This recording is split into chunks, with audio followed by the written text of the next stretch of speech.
আজকু হুজুর মোলা রব্বানি হুজুরের মসজিদ আসরের নামাজ বাদে আপনি দোয়া করবা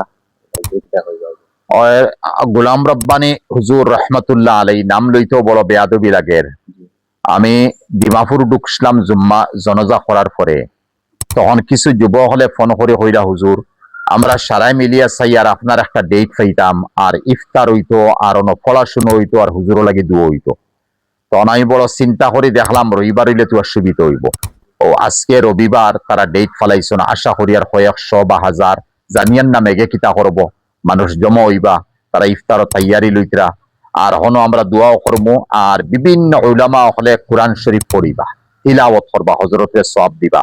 আর বাকি আমরা আম মাইনসে তসবিহ হল পড়িমু, কলিমা পড়িমু, মানে লা ইলাহা ইল্লাল্লাহ পড়িয়া হজরতের সওয়াব দিমু। আর ইফতারের লগে লগে ইনশাআল্লাহ হজরত লাগে দোয়া হইব।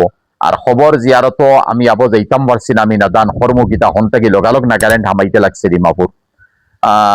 ইনো হুনিয়ার ডেইলি কয়েকশো নাই কয়েক হাজার মানুষ দিন দায়িত 24 ঘন্টা প্রায় কয়েক হাজার মানুষ খালি জিয়ারত আইতা।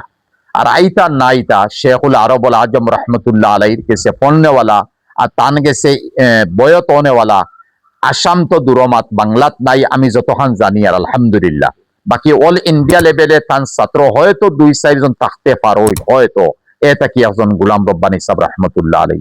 এর কারণে মাইনসর দিলর মধ্যে তাই জায়গা পাই দিয়েছেন। এমন এক মকবুল হস্তি আসলা যে ছোট বড় মহিলা পুরুষ গরিব ধনী কোনো মানুষ বাকি নাই, সবর অন্তরে একমাত যে গোলাম রব্বানি হুজুর, গোলাম রব্বানি হুজুর। যার কারণে বহুত বড় বড় মসজিদের ইমাম সাহেব হলে কইসলা হুজুর বেমার, আর আমরা এলান করছিলাম যে হুজুর লাগি দোয়া হইব, যেন 100-200 মানুষ হইন।